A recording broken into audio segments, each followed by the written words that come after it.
Donald Trump just followed up one of the most disastrous and dangerous days of Supreme Court decisions we have ever seen with what might have been the most disastrous press conference of his entire presidency, which I know is a pretty high, or I guess kind of low bar for his idiocy, but it wasn't just crazy because of the meltdowns Trump had, but what he was confronted with.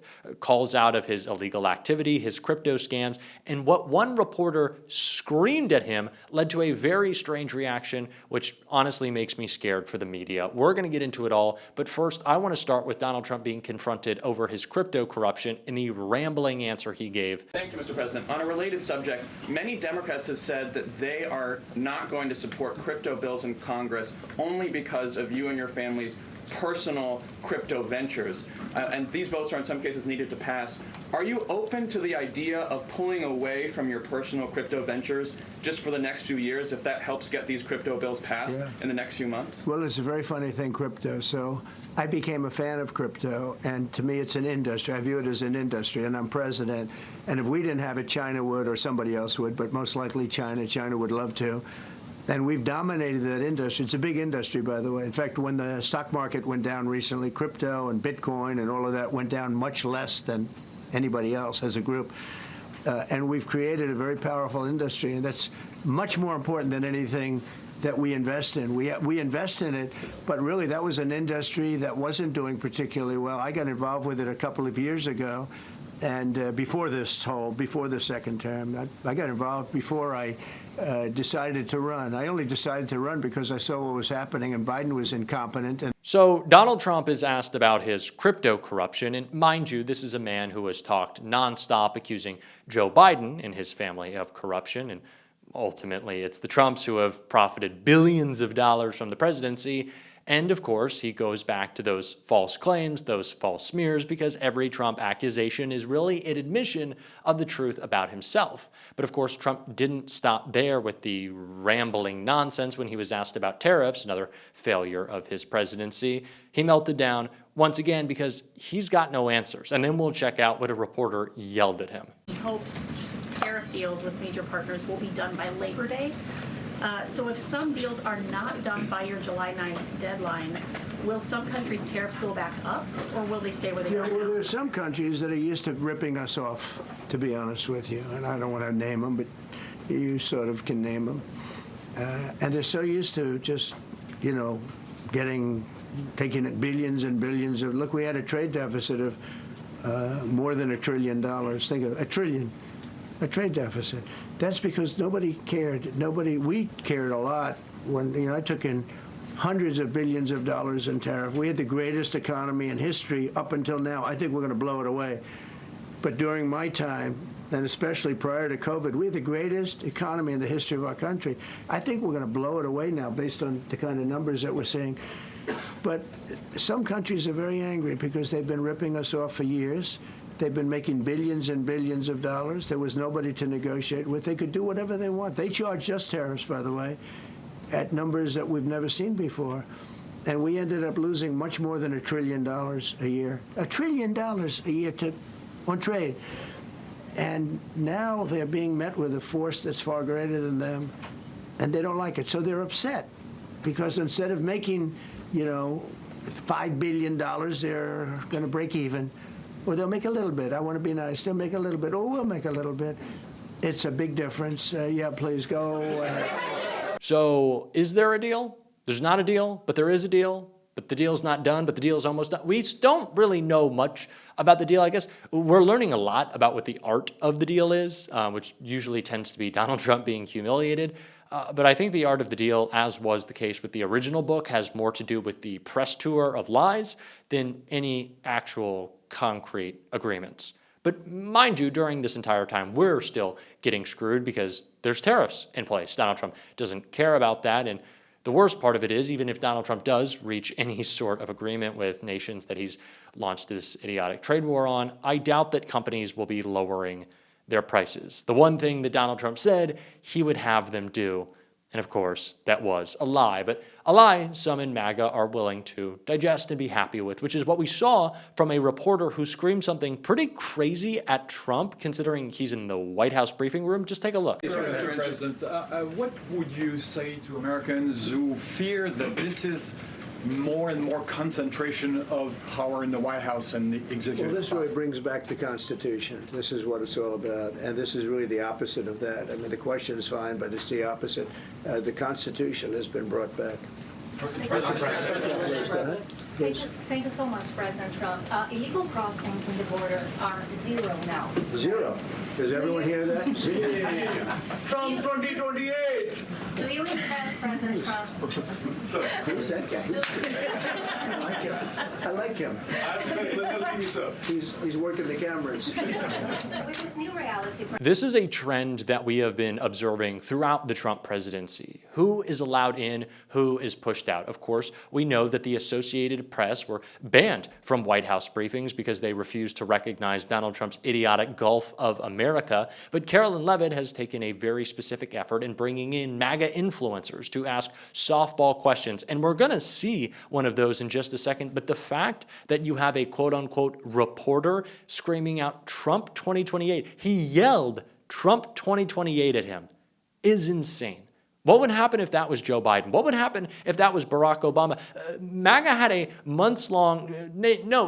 decades-long obsession with Barack Obama wearing a tan suit into the briefing room. Someone yelled Obama 4 more years at the end of his second term. They would have lost their minds. They would have been calling him a dictator. It just shows how broken this White House is, that those are the people who are allowed to ask Donald Trump questions as he hides classified information from members of Congress of his illegal strike on Iran. It is insane. But of course, the meltdowns from Trump didn't stop. He continued to target someone we love on the show, Zohran Mamdani. You're going to keep the tariffs, aren't you? Because whoever took the tariffs off, and we are going to absolutely keep it. And they're worried that somebody that, like this communist from New York, someday gets elected. I can't believe that's happening. That's a terrible thing for our country, by the way. He's a communist. We're going to go to a communistic state. That's so bad for New York. But the rest of the country is revolting against it. But yeah, Trump knows that although he did unfortunately get some wins from his corrupt court today, that he's still in some pretty hot water, so it's not a shock that he's going to attack the really most charismatic leader in the Democratic Party right now in Zohran. And I expect to see that a lot from Trump. But what I'm surprised by, I wasn't surprised he attacked him, but where's the nickname? We're going to keep bringing this up. Donald Trump has clearly lost whatever fastball he had. There's no nickname? You got he's lost it. The pudding brain is very obvious. He doesn't have any attacks anymore. He also doesn't have any answers when it comes to his illegal strike on Iran and the military operation, which was a failure. Just take a look at the rambling right here. I'm wondering now, sir, if you believe that Iran has given up its long history of ambitions with nuclear weapons, or what you would like to see from them to prove that they do, and what type of meetings is your administration looking for next week with Iran? so Iran wants to meet. As you know, their sites were obliterated. They're very evil nuclear sites. They were, now has been proven. We had some fake news for a little while. The same people that covered the Hunter Biden laptop was from Russia, the same people that did 3 or 4 other Russia hoax. But on their ambition. No, wait, just listen. They came up with something that delayed the credit that our great pilots and these great what talent that was, and they hit it right down in the spot, 52,000 feet. Think of this dark, no moon, you couldn't see a thing, and they hit the refrigerator door, as they say. That's the size of a target. And overwhelmingly, and it's amazing what was done. We're the only ones that could have done it, and we took out the 2 of the other sites also. In addition to that, we finished them off. That was a very evil intention. I believe that, and again, time will tell, but I don't believe that they're going to go back into nuclear anytime soon. They spent over $1 trillion on nuclear, and they never got it together.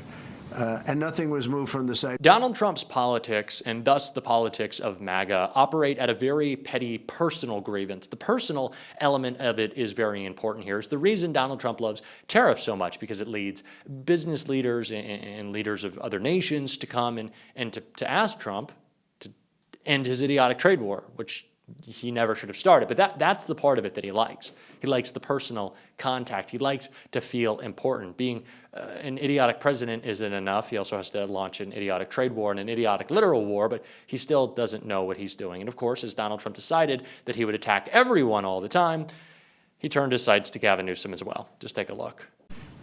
You wouldn't maybe have Los Angeles. It would be like the rest of California, the rest of Los Angeles. They lost 25,000 houses in a fire. They should have lost none. You know, I sent the water down. I had to break into their water supply because they just refused to do it. They're crazy. There's something wrong with them. They have plenty of water. They don't have droughts or anything. They have plenty. We let it come down from the Pacific Northwest. They routed all the water out into the Pacific Ocean for environmental reasons, okay? And now you have 25,000 houses, none of which would have burned down if you had the water. They didn't have water. They didn't have water for the fire pumps. They didn't have water in the sprinkler systems that people put in. So the answer is we're going to work with governors. We're going to work with radical left Democrats and Democrats, and we're going to make it good for everybody. We'll have to stop the crime in those, in the case of the cities, I think I can say just about all cities with heavy crime are run by Democrats. Go ahead. Does he recognize maybe how stupid he sounds when he's talking about the water? I let the water. The water's great. Water that was actually directed towards places that it did not need to be in California and has now severely damaged their supply. It's an ecological disaster. But thank you, Donald. The man who told us all to inject bleach in ourselves is now a climate scientist and knows a lot about agriculture. Sure, I buy that. But the people who were buying it, of course, I mentioned earlier, the MAGA reporters that were there. Take a listen to this question that Donald Trump was asked by someone from Mike Lindell TV. Election, is there any more information on the special prosecutor? So many Americans still have questions about the 2020 election. And speaking of rogue judges, would you consider appointing somebody at DOJ maybe to investigate the judges that allowed for the political persecution of you, your family, and your supporters during the Biden administration? I love you. Who are you? I'm Kara from Lindell TV. Well, that's just a very nice question. And it's not a setup. I have no idea who you are, but I appreciate that question. All I can say is we're not here for that. I hope so. I hope they're doing a thing because that election was rigged and stolen, and we can't allow that to happen. You know, a lot of people tell me, sir, you just won the greatest election in the history of our country. You won at numbers that won all 7 swing states, won the popular vote, won everything. Sir, go on with your life. And many people that say that, good people, friends of mine, then you have people that say that same thing, go on with your life, but you have to find out what happened because you can't let that happen again. Look at what... What a way to close one of the stupidest things I've ever seen. A question from Mike Lindell TV. This is who's in the briefing room. It's embarrassing.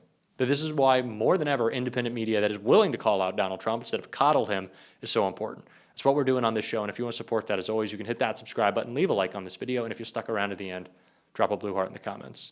And until next time, I'll see you soon.